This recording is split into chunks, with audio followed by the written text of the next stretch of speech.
성년주일에 주시는 하나님 말씀은 신약 성경 중에 디모데후서 4장 6절에서 8절의 말씀입니다. 신약 성경 346면이 되겠습니다.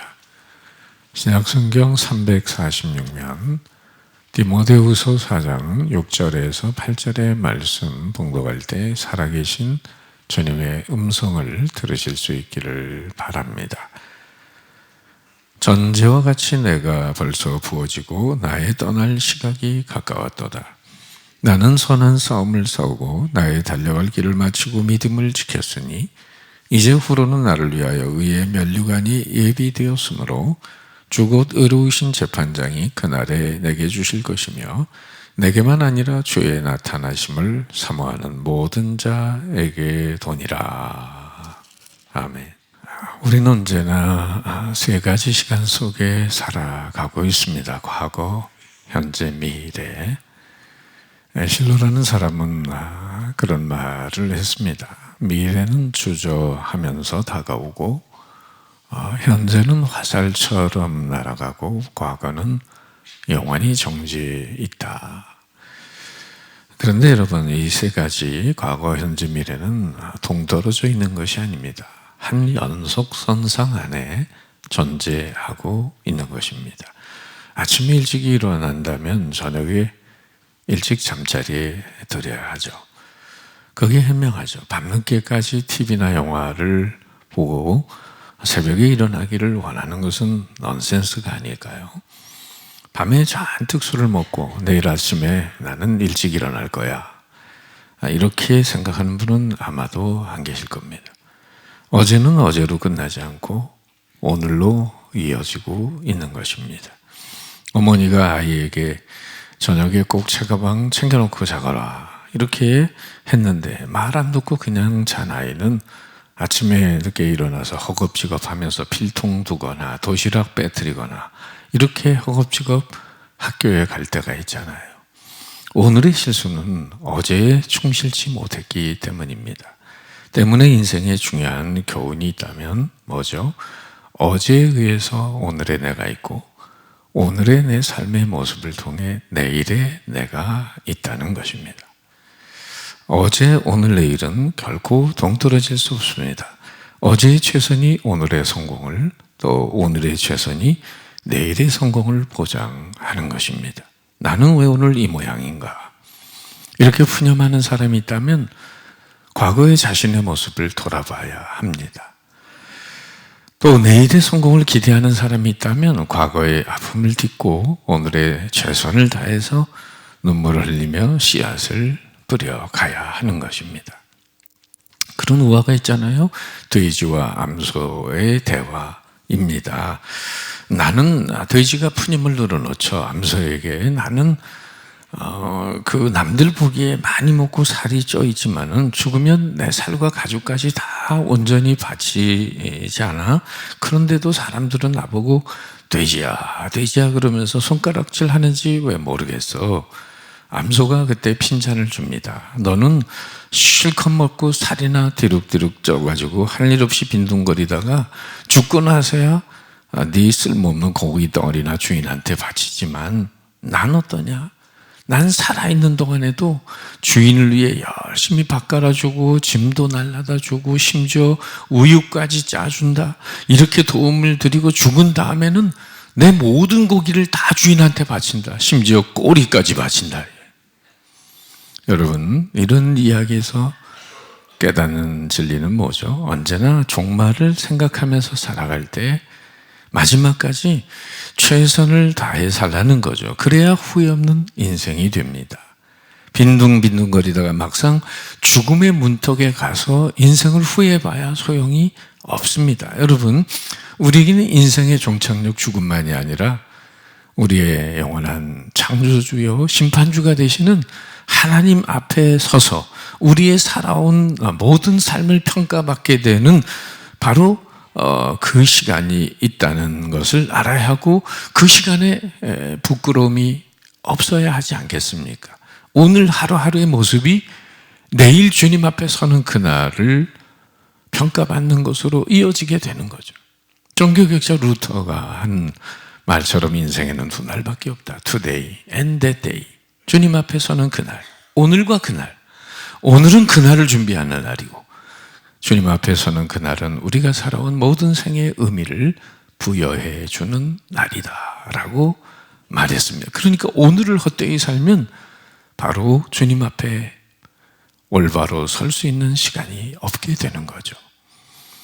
영국의 유명한 마틴 로이드 존스 목사님이 계십니다. 후배 목사가 묻기를 목사님 일평생 어떤 생각이 목사님의 삶을 이끌어갔고 또 그 많은 일들을 감당할 수가 있으셨습니까? 라고 물었을 때 마틴 로이드 존스 목사님은 이렇게 말씀했습니다.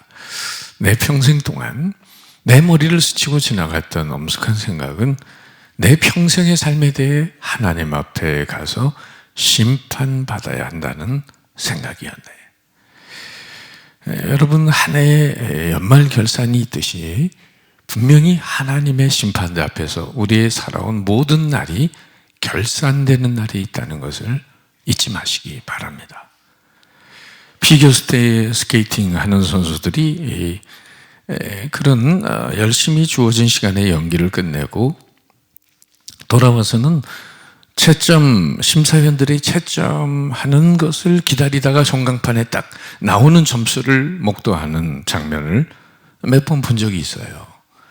마찬가지로 우리가 인생을 열심히 산 다음에는 우리 인생 경주가 끝난 다음에 영원한 심판주가 되시는 하나님께서 우리의 살아온 인생을 채점하는 그 시간이 있는 것입니다. 만약 여기서 내 인생이 끝나서 하나님의 심판대 앞에 서게 된다면 여러분 몇 점을 맞으리라고 기대하십니까? 잊지 마세요. 한 인생의 평가는 어떻게 결론이 되어질까요? 그가 어떻게 죽었는가 보다는 그가 어떻게 살았는가로, 그가 무엇을 얻었는가 보다는 그가 얼마나 베풀고 주었는가로, 그의 출생과 신분으로서가 아니라 그가 지닌 사랑의 마음과 주님이 맡기신 사명을 어떻게 완수했나로, 세상을 떠났을 때 신문에 쓰인 평가보다 얼마나 많은 사람이 그를 위해 애도했는가로 그 사람의 인생의 평가는 결론지어진다 라고 말합니다. 여러분, 한 해의 종말을 고하는 마지막 주일에 돌아보시면서 올 한 해 어떻게 보내셨습니까? 이 시간이 내 인생의 종착역이라고 가정하고 얻은 것과 잃은 것은 무엇이었습니까? 무엇에 성공했고 무엇에 실패하셨습니까? 어디에 적자가 있었고 어디에 흑자가 있었습니까? 손익 계산을 따져보세요. 주님 앞에 가서 내 인생을 결산할 때는 이미 돌이킬 수 없는 시간이 되는 것입니다. 그렇기 때문에 한 해 한 해 우리의 삶을 결산해보는 시간이 필요한 것입니다. 오늘 성경에 주님 만난 이후에 하나님 보시기에 정말 흑자 인생을 산 사람이 등장합니다. 그는 자신의 죽음을 앞에 놓고 인생의 종착역 앞에서 자신의 삶을 돌아보고 육체적 종말을 넘어선 하나님 앞에 서게 되는 그날을 바라보고 있습니다. 그는 다름 아닌 사도 바울입니다. 우리가 이 땅에서 어떤 모습으로 살아야 할지 모범을 제시해 줍니다. 다메섹 도상에서 부활하신 예수님을 만난 뒤에 이방인의 사도로 부름받은 뒤에 30년을 온 유럽을 뛰어다니며 복음을 전파하고 있다가 지금 네로 황제시에 받게 돼 투옥이 됩니다. 얼마 남지 않은 순교의 시간을 바라보면서 믿음의 아들 디모데에게 유서와 같은 편지를 쓰고 있습니다. 6절에서 이렇게 고백하죠. 전제와 같이 내가 벌써 부어지고 나의 떠날 시각이 가까웠도다. 바울은 현재적 시점에서 자기를 돌아볼 때 순교할 때가 가까웠음을 느끼고 있습니다. 전제란 제사장들이 백성들의 죄를 속하기 위하여 동물의 목을 쳐서 피를 제단에 뿌리는 속죄 예식입니다. 그러니까 바울은 이 말을 하고 있는 것은 자신이 어떻게 순교당할 것이라는 것을 미리 내다보고 있었습니다. 그 이듬해 바울은 칼로 목이 잘려 로마 감옥에서 순교하게 됩니다. 나의 떠날 시각이 가까웠도다. 기도 많이 하고 산 분들 중에는 죽음의 문턱 앞에서 일가 가까운 가족들, 자녀들, 친척들 불러놓고 인사 다 한 다음에 그 다음에 주무시면서 세상 떠나시는 분들이 간혹 계시거든요. 오늘 본문에 떠난다, 이 아날리시스라고 하는 헬라 원어는 닻을 올리고 출항하다, 장막을 걷는다 의미가 있습니다. 죽음이란 인생의 종착이기도 하지만은 새로운 출발을 의미합니다. 졸업을 영어로 commencement day, 시작하는 날이라고 그렇게 의미를 가지고 있습니다. 인생 졸업도 여러분 하나님이 예비하신 천국이 시작되는 날인 줄 믿습니다. 나도 언젠가는 이 세상을 반드시 떠나야 된다는 걸 잊지 말아야 합니다. 어느 대학 학장을 지내신 분인데 갑자기 중병에 걸려서 그만 세상을 떠나게 되었습니다. 그간에 할 일이 많았는데 아직 정리를 못해요. 부인 되는 집사님이 얼마나 안타까워하는지 모릅니다. 본인도 죽는다는 거를 짐작을 했을 것 같은데 인정을 안 해요. 유언도 해야 되고 남은 사업도 남은 재산도 정리해야 되는데 아무것도 안 하고 가만히 버티고 있습니다. 부인의 부탁을 받은 그 교회의 담임 목사님이 그 부인의 남편을 찾아가서 이제 신변 정리를 할 것을 권유드렸습니다. 그랬더니 역정을 내면서 누워가지고 죽긴 내가 왜 죽어? 2번씩이나 외치다가 다음날 돌아가셨답니다. 여러분, 우린 죽을 병에 걸린 사람이 아닐지라도 우리 모두는 시한부 인생입니다.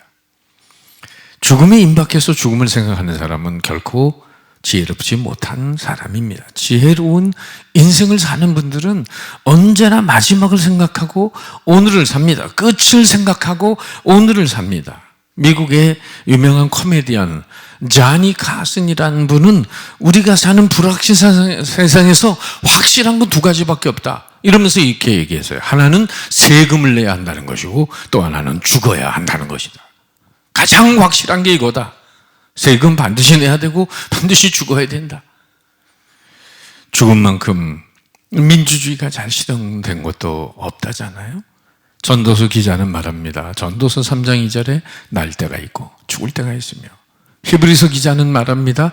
한 번 죽는 것은 사람에게 정하신 일이요 그 후에는 심판이 있으리니.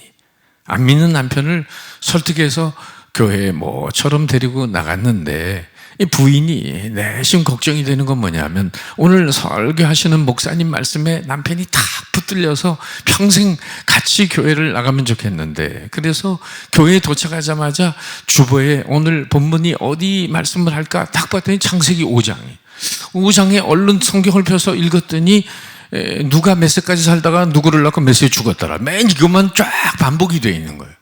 큰일 났다. 이거 오늘 누가 몇 세까지 살다가 몇 세에 누구를 낳고 죽었더라. 이거 가지고 우리 남편이 어떻게 붙들릴 수 있을까? 내심 기도하는 마음으로 예배를 드렸는데 예배 끝나고 나서 나오면서 남편이 부인 손을 잡으면서 여보 계속 교회 다닐게. 그렇게 말을 하는 거예요. 그래서 너무 감동이 돼가지고 오늘 목사님 말씀 중에 어떤 말씀이 당신의 마음을 사로잡았어요?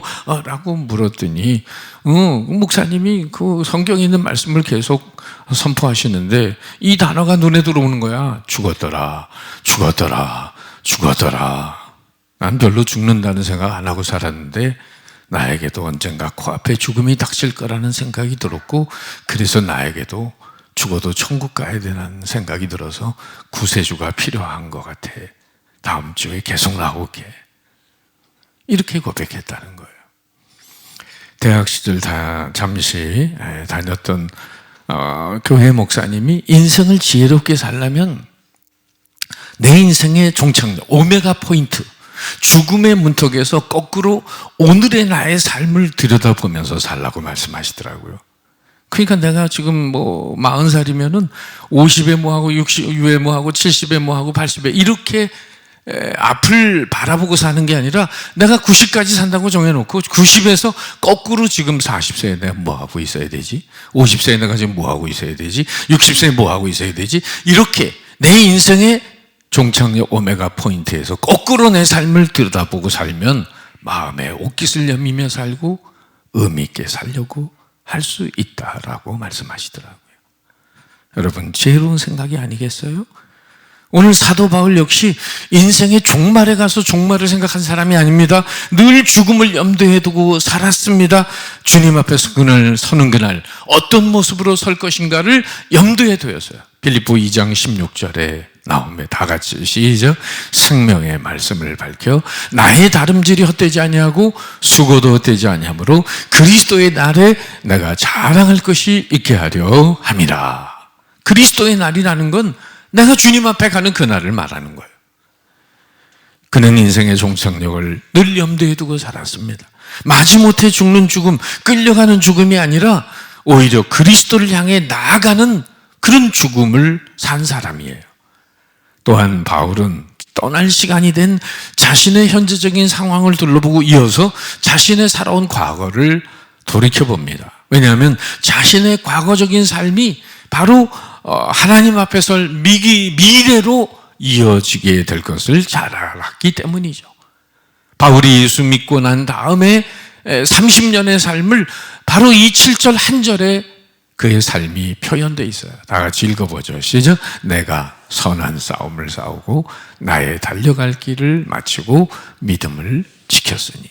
이 한 구절에 바울이 살아온 생애가 함축되어 있습니다. 첫째, 내가 선한 싸움을 싸우고. 바울은 복음의 선한 싸움을 싸운 인생, 하나님의 나라와 의를 위해 싸워가는 영적 군사였음을 고백합니다. 지난 1년 동안 여러분은 무엇과 싸우셨나요? 부부싸움 많이 했나요? 강아지가 많이 이웃집 강아지와 싸웠나요? 아니면 내 자존심 하나 지키기 위해서 바둑바둑 남한테 힘들게 했나요? 바울은 말한 선한 싸움은 죄와 불의와 사단의 세력과의 싸움이며 복음을 위한 영적 싸움이었습니다. 하나님 나라와 의를 구하는 싸움이죠. 고린도후서 11장에 보면 그는 수없이 고난당한 이력을 얘기합니다. 강의 위험과 강도의 위험과 파선의 위험과 돌로 맞고 태장으로 맞고, 그리고는 수없이 줄이고 목말랐음을 고백하며 이 모든 것은 그리스도의 남은 고난을 자기 육체에 채우고자 하는 자원적인 고난이었고 복음을 위한 선한 싸움이었어요. 사실 주님을 위한 선한 싸움을 싸우기 위해서는 자기 자신과의 싸움에서 먼저 이겨야 합니다. 먹을 거 다 먹고 놀 거 다 놀고 잠잘 거 다 잠들고, 여러분 그러면서 선한 싸움을 싸울 수 있겠습니까? 제가 신학교 가기 전에 노회에서 보는 노회고시를 봤는데 그 노회고시 때 목사님들이 면접을 하는 거예요. 자네 앞으로 무엇과 싸우겠나? 그래서 사단 마귀와 싸우려고 이렇게 얘기하려고 하니까 그게 정답이 아닌 것 같아서 얼른 가만히 생각하다가 제 자신과 싸워나가겠습니다. 그랬더니 어느 목사님이 합격 그러시더라고요. 에베레스트 산을 제일 먼저 정복한 영국의 에드먼드 힐러리 경의 유명한 말이 있잖아요. 우리는 산을 정복하기 전에 우리 자신을 먼저 정복해야만 했습니다. 바울은 이 선한 싸움을 싸우기 위해서 자신과의 싸움에서 이긴 사람이었어요. 고린도 전서 9장 27절에 유명한 고백을 합니다. 내가 내 몸을 처복종하게 하면 내가 남에게 전파한 후에 자신이 도리어 버림을 당할까 두려워함이로다. 여러분 잘 보세요. 남에게 복음 전파했는데 바울은 자신이 버림당할 수 있는 영혼임을 알았어요. 왜? 겉으로 하나님을 해도 속으로 자기 영혼을 관리하면서 자기 몸을 쳐서 하나님 뜻에 복종하지 않는다면 겉으로 하나님을 일을 해도 속으로 그 영혼이 썩어 들어갈 수 있다는 걸 알았던 사람입니다. 그래서 위대한 사람이에요.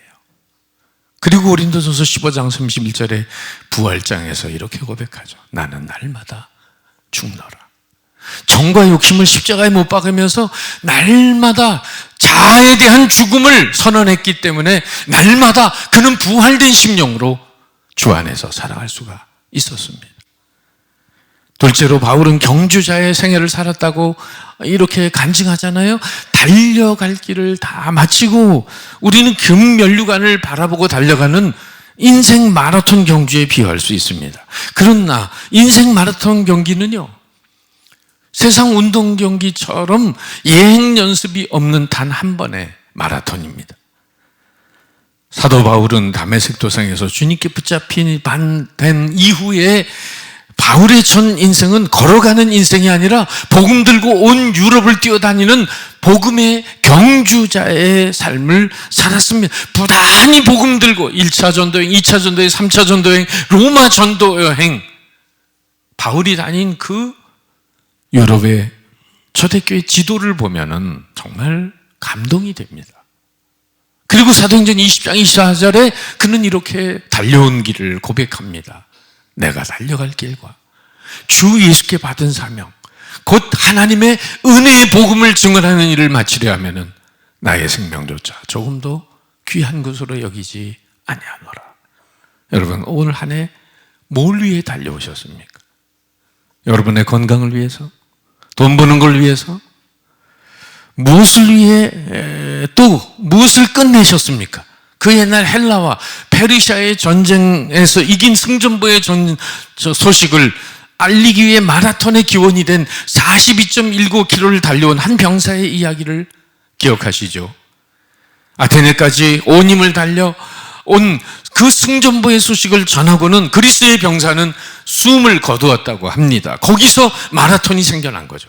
42.19km. 맡은 바 사명을 목숨 걸고 완수한 사람들의 이야기는 우리에게 감동과 도전이 됩니다. 사회학자 커밍워크는 인생 성공의 93%의 요인은 자본이나 기술이나 경험이 아니라 인생의 태도에 달려 있다고 했어요. 그러니까 바울이 보여준 인생의 태도는 열정과 책임감입니다. 달렸다는 것은 열정이요, 마쳤다는 것은 책임감이죠.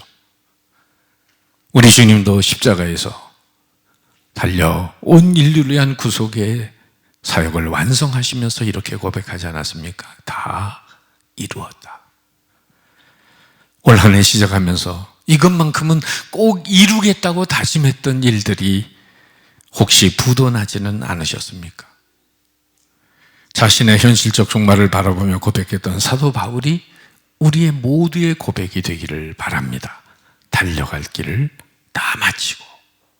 그리고 세 번째, 바울은 끝까지 믿음을 지킨 생애였음을 간증합니다. 믿음을 지켰으니, 여러분, 나의 믿음에는 전혀 흔들리는 바가 없는 한 해를 사셨습니까? 죄악이 난무하고 유혹이 넘치는 세상에서 자신의 믿음을 순전하게 지켜간다는 것은 쉬운 일이 아닙니다.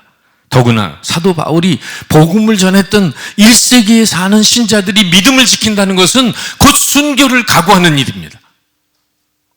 요즘 어디서든지 나 예수 믿는 사람입니다 얘기할 수 있지만 1세기에는 내가 예수 믿는 사람임을 증거하면 바로 투옥되거나 바로 순교를 당하는 거예요.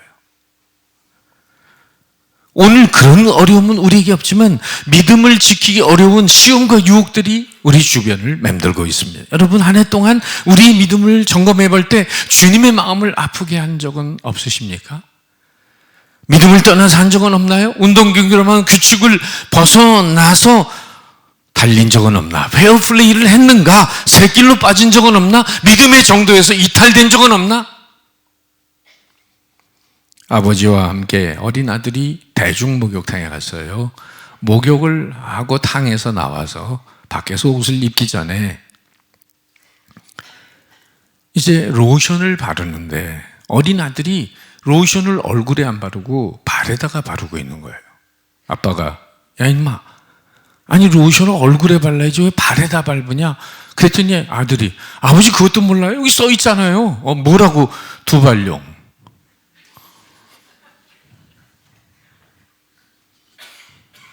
이 두 발이 아니라 아들은 두 발용이라고 착각한 것처럼 여러분, 한 발은 세상에 한 발은 교회에 적당히 걸쳐놓고 살아오지는 않으셨나요? 자, 다니엘서 1장에 보면 다니엘은 이방 땅에서 페르시아에서 4명의 왕을 거쳐가면서도 영적인 지조를 조금도 꺾지 않았던 믿음의 사람이었습니다. 우상의 재물을 몽시하고 채식을 하면서도 하늘의 이상과 몽조를 깨달은 사람이고 하나님을 향해 신실한 믿음을 지킨 사람이죠. 사자굴에 들어가는 그 위기에서도 창문을 열고 예루살렘을 향해 기도하는 것을 꺾지 않았던 믿음의 지조를 가진 사람이죠. 그러나 하나님은 그런 다니엘을 사자의 입을 봉하시면서 지켜주시지 않습니까? 그 다니엘이 오늘날의 찬송가로 자기의 신앙 고백을 찬양했다면 어떤 노래를 불렀을까요? 저는 490장 3절 찬양을 하지 않았을까? 세상 풍조는 나날이 변하여도 나는 내 믿음 지키리니 인생 살다가 죽음이 꿈 같으나 오직 내 꿈은 참되리라. 나의 놀라운 꿈 정녕 나 믿기는 장차 큰 은혜 받을 편이 나의 놀라운 꿈 정녕 이루어져 주님 얼굴을 배우리라. 이 찬양이 여러분의 신앙 고백이 되시기를 축복합니다. 오늘 본문에 나오는 사도 바울 그 자신의 삶을 돌아볼 때 세 단어로 요약했습니다. 싸우고 달리고 지키고. 따라할까요? 싸우고 달리고 지키고. 영적 군사로 복음의 경조자로 순교를 각오한 믿음의 사람으로 살았음을 고백합니다. 오래전에 에티오피아의 그 맨발의 마라토너 비킬라 아베베라고 하는 사람이 있었는데 그 사람의 영상을 잠시 보시겠습니다.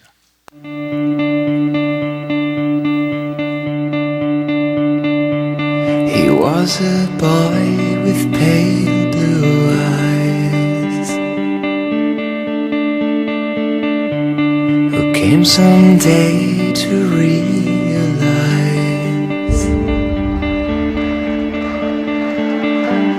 it's almost heaven, it's almost heaven, it's almost heaven to be free.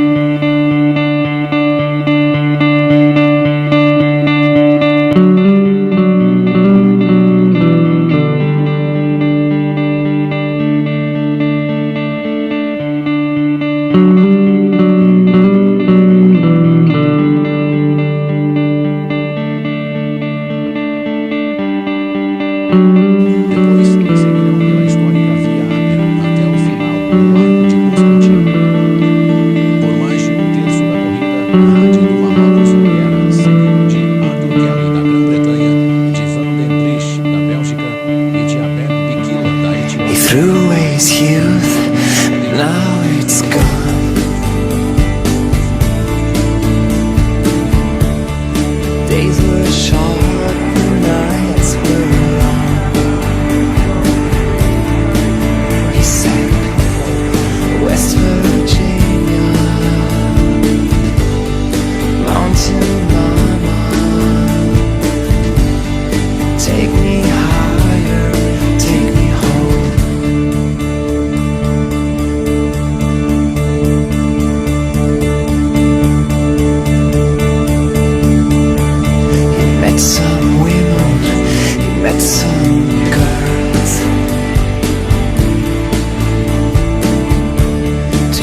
dream someday to realize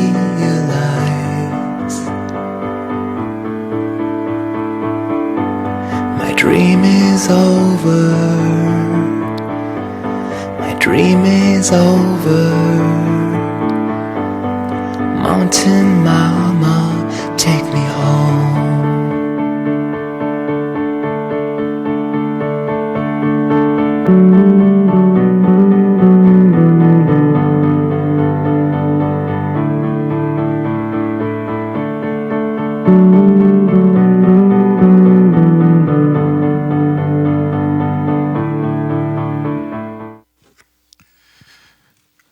비킬라 아베베는 6.25 참전용사였습니다. 1960년에 로마 올림픽에서 마라톤에 우승을 하고 1964년 동경올림픽에서 또 마라톤에 2연패를 하고 그리고 68년에 시카고 올림픽에서 달렸지만은 사실은 자기 동료에게 그 우승을 넘겨주고 자신은 끝까지 근처에서 달리다가 중도에서 포기하는 그런 사람이었고 장애자가 된 뒤에도 끊임없는 그런 장애인 올림픽에 무수한 금메달을 따고 달리고 달렸던 그런 긍정과 열정과 도전의 사람. 우리는 잊혀진 그 사람을 기억해 볼 필요가 있습니다. 그런 말이 있죠. 마라톤 선수가 1등으로 돌아도 힘이 남아있다면 진정한 승자가 아니고 비록 꼴찌로 들어와도 테이프를 끊는 순간 팍 그 자리에 엎드러졌다면 그 사람은 진정한 승자다. 104세까지 사셨던 방질 목사님이 한 말을 기억합니다. 나는 녹슬어서 사라지는 인생이 되기보다 닳아서 없어지는 인생이 되고 싶다. 여러분은 한 해를 어떻게 살아왔고 남은 인생을 어떻게 살고 싶습니까?